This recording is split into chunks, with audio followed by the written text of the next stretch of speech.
On Tuesday, the New York Times reported that Meta was looking at downsizing its AI division as part of a larger restructuring. Wall Street Journal then reported Meta has a hiring freeze across the AI divisions, which is just crazy because just 8 weeks ago, Zuck went crazy. He was trying to buy Ilya's super intelligent startup. You remember, Ilya declined, so Zuck poached Daniel Gross.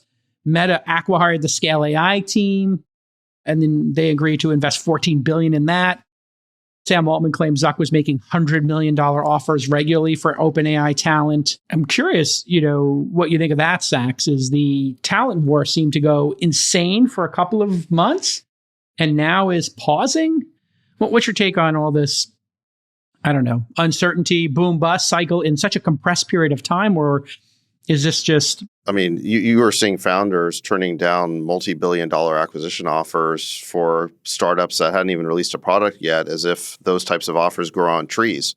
And they don't. I mean, these types of $100 million or billion-dollar job offers, they don't come along very often. I mean, you have to be at kind of the sweet spot of a boom cycle, and you need a huge company with tons of money that feels like it's strategically vulnerable and is at risk of being left behind. And if you get a confluence of those factors, then you can get kind of crazy offers like that, but they don't come along very often. I think that what Meta is doing is probably digesting a little bit. They've now made a bunch of talent acquisitions. They've done some acqui-hires at, very expensive acqui-hires, and they're probably just consolidating a little bit. Like I said, I don't think this is the bust part of the cycle. I don't think that a bubble has popped or anything like that. I actually think that we're still probably early to the middle of this investment super cycle. And it's just a healthy correction in sentiment here that people are realizing it's going to be a little bit harder and take more work than just, the AI is going to figure out how to improve itself and we get to super intelligence. That was always a little bit of a fantasy, I think.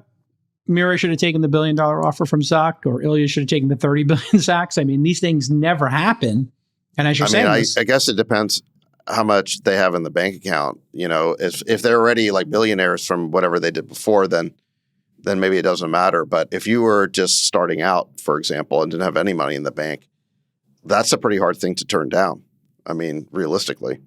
Yeah. They probably sold a bunch of OpenAI equity at 300 and 500 billion. They're both OpenAI co-founders, so they seem like they're free rolling, so they have no incentive to sell. Yeah, which is fine. It's just that there's a lot of people who've never been through a bust cycle before. And if they think that this is the normal state of the world, they're going to be sorely mistaken. By the way, you're right, Sachs. It's hard to build, as you know, because you did it, $1 billion company that then exits for more than $1 billion. It is hard. Right, where you justify that valuation based on fundamentals. So right now, we're in a part of the cycle where you can justify that valuation based on its strategic value to a multi-trillion-dollar market cap company. But that only lasts while those companies are in the market for strategic acceleration. Yeah, if they're behind, if they're stuck, and if you turn that down, bet, then you have to make your company work on its own as an actual business. And to get to a $30 billion valuation based on fundamentals, that is extraordinarily difficult. I mean, that implies, multiple billions of revenue, actual revenue. Somebody want to underwrite $500 billion for OpenAI common shares? Anybody think that is a good trade? I'll make the bull case. Go ahead. Yeah, please. Yeah. I think the simplest way to make the bull case is if you look at the CAGR on their MAUs and the conversion from MAUs to DAUs, you essentially take a small minor percentage of the Facebook or Google terminal ARPU and apply it to some number of MAU DAUs 3 or 4 years from now. So if I had to guess, if you take 400 or 500 million MAU DAO growing at, I'm guessing, let's just be conservative, by the way, 50%. 700 million weekly active users. Right now. 750. Okay, so then I would probably put that at like 500 DAO to be conservative. It's probably doubling every 2 years. So 500 goes to a billion, billion goes to 2 in 4 years. And at 2 billion DAO, they generate a tenth of Facebook's revenue, just to be very conservative. And you probably get to $1.5 trillion valuation there. Right. So you could triple up on that bet. Yeah. I mean, look, years. OpenAI has actual revenue. I mean, they have actual revenue because they have subscriptions and they appear to have the dominant position in the consumer space. And it is a replacement for a lot of people for search, which is the most lucrative franchise on the internet. And this is one of their applications. So I actually think that you can make that case, pretty comfortably. But can we go back to a point you were making before, Jake, about in the survey, that the attempts to just apply some sort of generalized AI model didn't work very well, like 95% of the time. It didn't succeed in these large enterprises. But if they used a more specific vertical application or vertical model or an SLM approach, which is more a smaller specialized model, then it showed much greater success. I mean, that makes a lot of sense to me, is that in order to drive business value, there's a lot of what I would call last mile problems, right? Like LLMs need context. And so you have to, first of all, connect to all of your enterprise data sources. And you have to prompt them in a very detailed way in order to get to a good answer.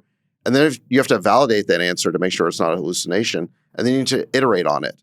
And so this idea that you're just going to have one super intelligence that just figures all this stuff out, it's just not the way it's playing out in the real world. You're seeing, again, a lot of very specific business problems that have to be solved. But I think that this is a great thing ultimately for the ecosystem, because it implies that you're going to get lots of vertical applications and lots of specialized models that capture value in lots of different markets. And that's actually the way that we're going to drive this throughout the economy, as opposed to it just being one foundation model eating all the value. So I think this is a very healthy thing for the ecosystem. Yeah, it makes total sense that the vertical systems would feel more deterministic SACs, because they have a tighter problem set, a tighter data set to actually come to an answer.